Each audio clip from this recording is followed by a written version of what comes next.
Bonjour tout le monde, aujourd'hui à premiersoinsémotionnel.com, j'aide une femme qui se pose des questions sur son couple. Je te lis sa description, qui est un peu longue, mais je crois que ça vaut la peine. Alors bonjour, je suis en couple depuis bientôt 5 ans. Depuis le début de notre relation, lorsqu'ils avaient 21 ans, donc la femme présentement a 26 ans, je me posais beaucoup de questions dès le début. Les choses étaient un peu compliquées. La distance nous obligeait à ne nous voir que les week-ends et il n'était pas de genre communicatif sur ses émotions.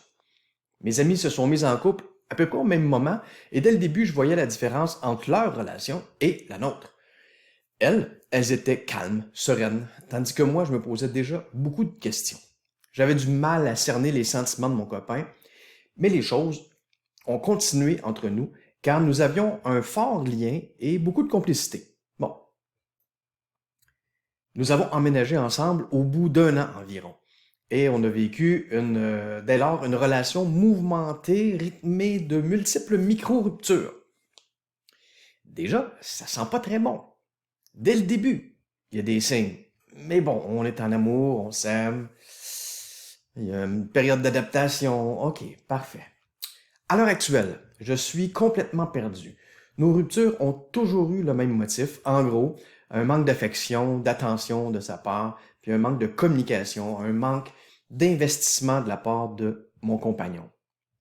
Au cours de ces années-là, j'ai souvent eu l'impression de vivre avec un colocataire et j'ai énormément souffert de cette solitude-là. Je crois que je me suis jamais aussi senti seul que lorsqu'on vivait ensemble. Ben, ça aussi, c'est assez un gros signe. On était si proches et pourtant, paradoxalement, la distance émotionnelle nous tuait à petit feu. Ça a été très dur pour moi car j'ai littéralement été la seule à voir notre relation se dégrader et du coup, la seule à essayer de tout faire pour éviter la chute. J'ai été celle qui ramassait les miettes pour essayer de compenser avec ce qui restait. Je me suis tué à la tâche parce que je l'aime infiniment et parce que nous avons vécu des choses ensemble, passé des étapes de notre vie ensemble. Et même s'il y avait des mauvais moments, je me suis toujours accroché à ce que j'aimais chez lui parce que c'est quelqu'un qui a plein de qualités. Oui. Et je me suis attaché aussi aux souvenirs qui nous unissaient et ça me suffisait pour tenir le cap. Voyez-vous déjà, pour tenir le cap, pas pour être heureuse, pour tenir le cap, pour tenir bon. C'est aussi, quand même, un indice que tu veux pas ça pour le restant de ta vie. L'année dernière, j'ai craqué. Il était à nouveau froid, distant, souvent de mauvaise humeur. Bon, la mauvaise humeur fait partie de son caractère, même si ça ne se voyait pas tant au début. Il ne voulait jamais rien faire et de ce que je proposais, et lui, il proposait rien en retour. De plus, je passais après chacun de ses loisirs et nous nous passions plus de temps de qualité. Nous ne passions plus de temps de qualité ensemble. À ce moment-là, on habitait dans un appartement et on avait le projet d'acheter un logement rapidement, mais plus rien ne bougeait depuis un moment. Plus d'un an, malgré mes sollicitations. Et il n'en parlait presque plus, repoussant de mois en mois l'échéance que nous avions fixée. J'ai alors décidé de déménager et de prendre un appartement à moi pour reprendre un peu mon indépendance et peut-être pour le faire un peu réagir. L'effet n'a pas été au rendez-vous et j'ai décidé de le quitter. Il est revenu aussitôt pour me demander de revenir car il m'aimait et était prêt à faire le nécessaire pour prendre en compte mes besoins afin qu'on reprenne notre vie à deux. Je lui ai fait bien comprendre que nous nous étions déjà micro-séparés 3 fois et que ce serait la dernière chance que je voulais nous laisser. Nous avons donc repris notre relation, mais chacun avec notre chez-soi. Il y a eu une évolution de sa part. Il a pris beaucoup plus d'initiatives. Une nuit dans un hôtel, des vacances pendant l'été à l'étranger, des petites sorties par-ci par-là. Et j'étais vraiment touché par cette évolution-là, même si pour beaucoup ce sont des choses normales. Il n'avait jamais pris les devants et fait ce genre de choses. Tous ces moments-là se passaient bien et me permettaient de retrouver un peu de notre complicité du début, mais le quotidien, lui, ne s'était pas spécialement arrangé. Bon, il a toujours eu des attentions pour moi, me ramener des croissants ou d'autres choses que j'aimais manger, se lever plus tôt pour dégivrer ma voiture en hiver ou encore passer du temps pour m'aider à bricoler des petites choses dans mon appartement, m'acheter une bricole dans un magasin, sachant que ça me ferait plaisir. Mais quand j'allais chez lui, une fois par semaine, il n'était pas très avenant, plutôt froid Et il avait peu de conversations avec moi et était plutôt sur son téléphone, un peu dans sa bulle. Ça fait longtemps qu'il me disait plus je t'aime, ni me faisait de compliments, malgré mes efforts pour lui plaire. Il ne prenait plus l'initiative de m'embrasser. Écoute, on parle d'un jeune couple, ils n'ont même pas encore 30 ans. Plus d'initiative pour m'embrasser, ni pour me faire des câlins. Car je cite, c'est comme ça, il n'aime plus trop en faire. Il ne sait plus trop pourquoi, mais il faut que je m'y fasse. Il faut que je m'y fasse. OK. Malgré tout, j'étais prête à rester encore parce que je l'aime. Oui, oui, oui, oui, oui, oui, oui, oui. Mais tu sais, l'amour, ça va comme... c'est pas juste à sens unique. Il faut avoir un retour à un moment donné.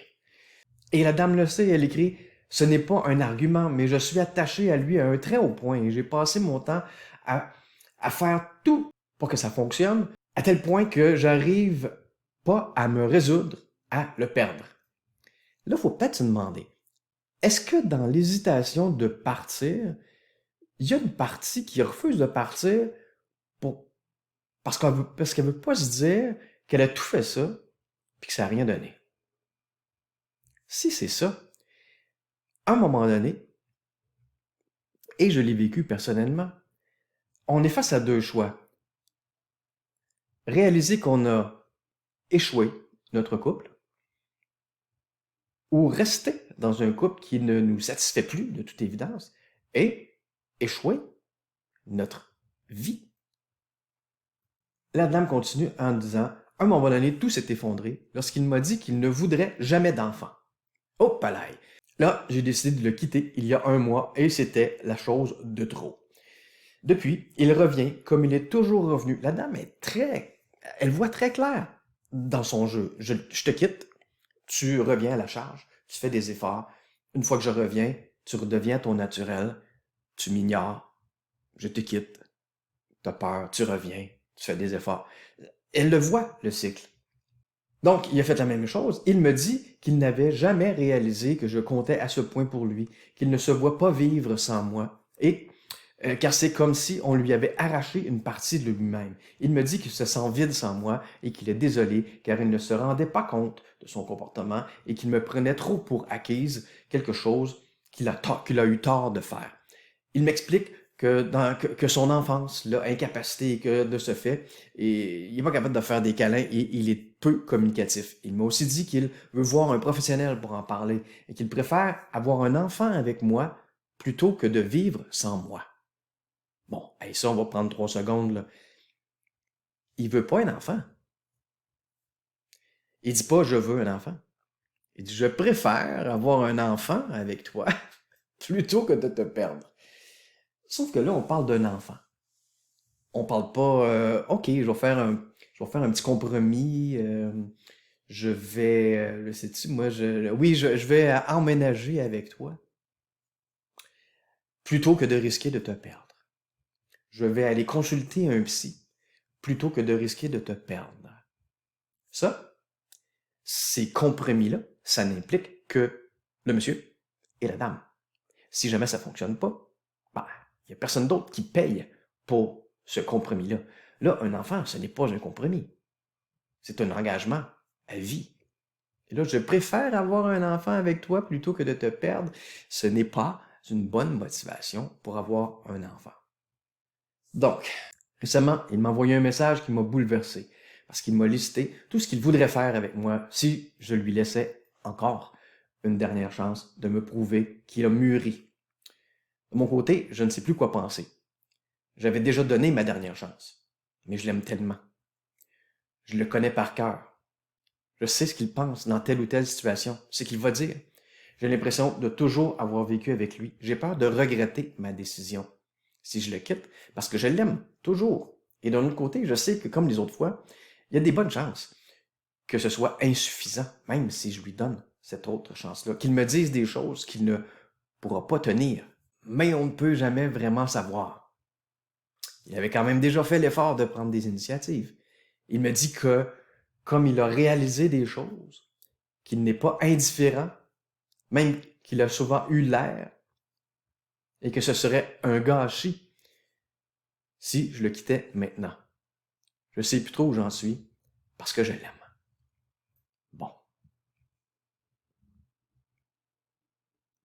Voici ma question. Qu'est-ce que tu veux, toi, dans une relation amoureuse? Ça m'apparaît assez clair dans la description. Tu veux quelqu'un qui est capable de te câliner, qui est capable de t'embrasser. Parce que pour ça, pour toi, c'est quelque chose qui te prouve qu'il t'aime. Tu veux quelqu'un qui soit capable de communiquer avec toi. Tu veux quelqu'un qui prenne des initiatives et qui propose des activités à faire avec toi. Est-ce que ça, c'est trop demandé? Il me semble que non. Pas pour une relation amoureuse sérieuse. Est-ce que ça, ton amoureux a réussi à te le donner dans les 5 dernières années de façon régulière? Pas juste en revenant d'une rupture pour te prouver qu'il avait changé. Puis là, ça dure quoi? Quelques semaines, quelques mois, puis ça redevient. Son naturel n'est pas ça. Son naturel n'a jamais été ça. Tu l'écris toi-même au départ. Dans les premiers mois de votre relation, tes amies, elles, étaient sereines. Toi, tu te posais déjà beaucoup de questions. Même quand vous avez aménagé pour la première fois ensemble. Parce qu'avant, oui, tu pouvais te dire, on se voit pas souvent. OK. Là, vous aménagez ensemble. Et il reste distant, froid, peu communicatif. Force est de constater que, bien que ce soit fort probablement une bonne personne, le match entre toi, tes besoins, tes désirs et lui, ce qu'il est capable d'offrir, c'est pas un bon match. C'est un match où tu souffres depuis 5 ans, où tu as l'impression que c'est juste toi qui fais des efforts, parce que lui, peut-être qu'il est comblé effectivement par ça, ce genre de relation de couple-là, où il n'y a pas trop d'échanges, on est là, on se donne des petits coups de main, on fait des petites choses ensemble, puis c'est bien correct comme ça. Parce que lui, tu ne dis pas dans la description que lui, il se plaint de ça, que lui, il souffre de ça. Non, lui, il souffre quand tu pars. OK. Mais de toute évidence, il n'est pas capable de t'apporter ce que toi, tu aurais besoin, et ce que toi, tu aurais besoin, n'est pas trop demandé. C'est d'ailleurs probablement ce qu'ont tes amis en couple. Et ce pourquoi elles sont calmes, sereines. Tandis que toi, tu es encore, 5 ans plus tard, en train de te poser des questions. Alors j'en ai une autre question pour toi. Qu'est-ce que tu penses que tu ne serais pas capable de retrouver avec une autre personne que ce gars-là te donne? Est-ce que tu penses que ça se peut pas? Un homme affectueux, un homme attentif à tes besoins, un homme qui est capable de discuter avec toi, un homme qui prend l'initiative de créer des occasions, des activités avec toi? Est-ce que tu penses que c'est impossible? De toute évidence, non, parce que tu le vois directement dans ton entourage avec tes amis. Alors, qu'est-ce que tu as peur de ne pas retrouver avec un autre homme que tu as présentement avec ton chum?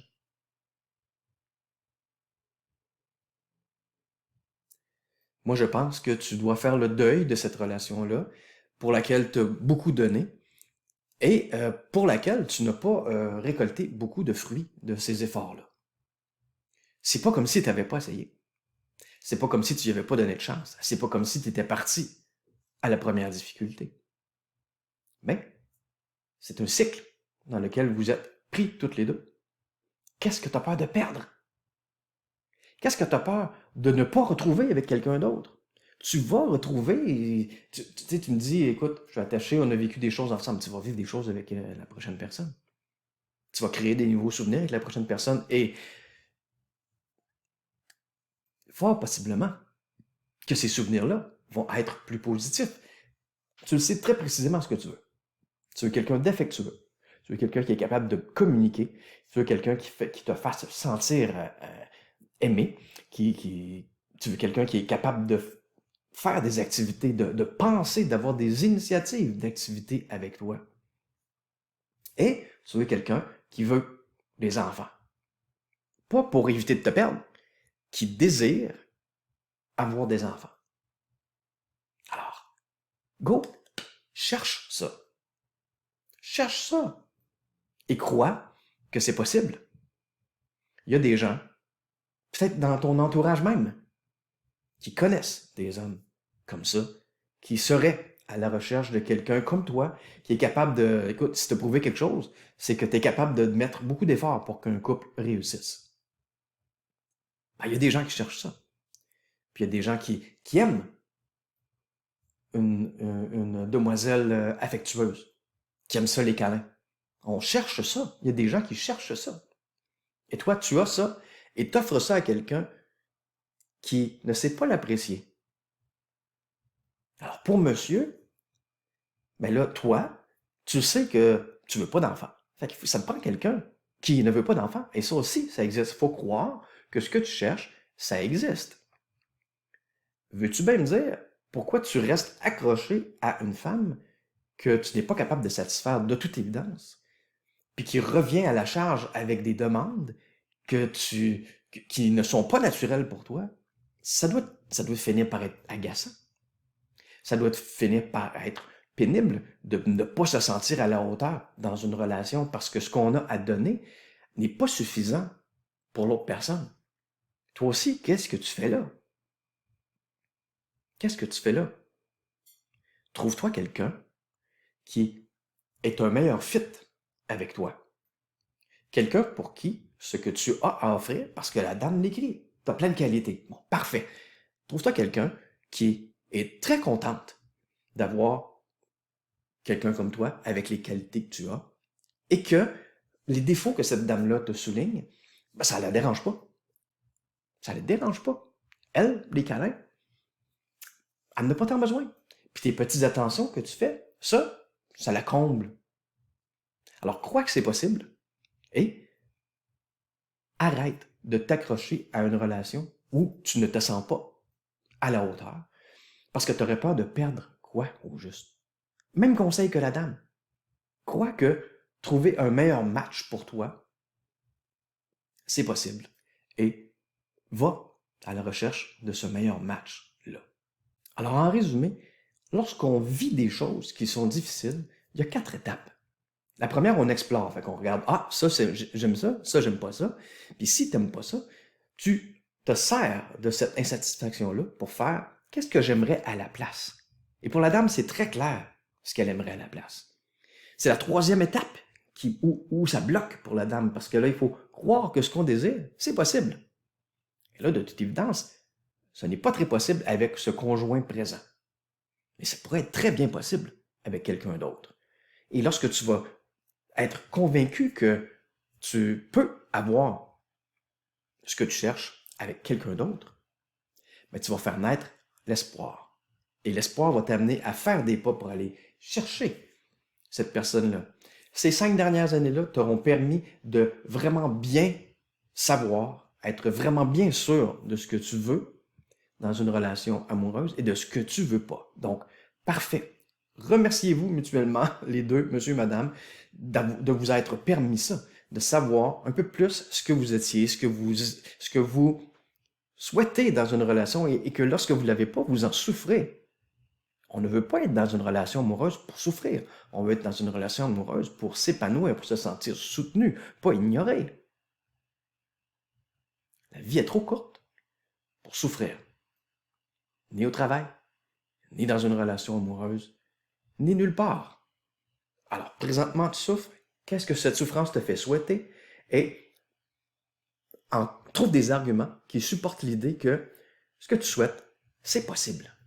C'est possible. Là, à ce moment-là, tu vas changer ta souffrance, ton stress, ta déprime, peu importe ton émotion négative, en espoir. Et utilise cet espoir-là pour faire des petits pas, pour aller chercher ce que tu désires, créer ce que tu désires. Alors, si tu as aimé ce genre de conseils-là, que tu aimerais profiter de tous les outils de premiers soins émotionnels, je t'invite à aller faire un tour sur le site premiersoinsémotionnel.com. Tu vas découvrir là, entre autres, mon e-book, duquel je suis très fier. Et tu vas pouvoir te le procurer pour la modique somme du même prix que coûtent 2 petits cafés. Alors, c'est un rendez-vous, si ça te plaît, premiersoinsémotionnel.com.